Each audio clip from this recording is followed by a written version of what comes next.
राम राम शेतकरी भावांनो, कापूस उत्पादक शेतकऱ्यांसाठी हा अत्यंत महत्त्वाचा व्हिडिओ आहे।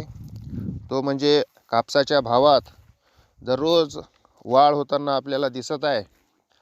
काल अकोट बाजार समितीमध्ये कापसाला 8,500 रुपयापर्यंत भाव मिळाला। कापसाच्या भावात दररोज वाढ होताना आपल्याला दिसत आहे।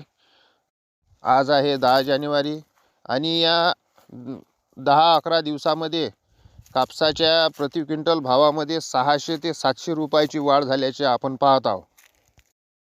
कापसाच्या भावात आणखीनही वाढ होण्याची शक्यता काही कापूस अभ्यासकांनी वर्तवलेली आहे।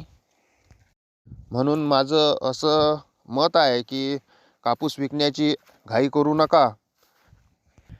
कापसाचे उत्पादन यावर्षी प्रचंड प्रमाणात घटल्याने आणि कापसावर लावलेला 11% आयात शुल्क या कारणांमुळे पुढील काळात आपल्याला कापसामध्ये तेजी पाहायला मिळणार आहे।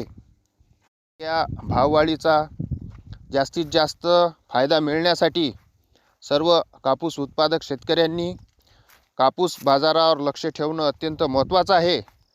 मी सोपान कुटेमाटे तुम्हाला कापूस भावाविषयी अपडेट देतच राहणार आहे।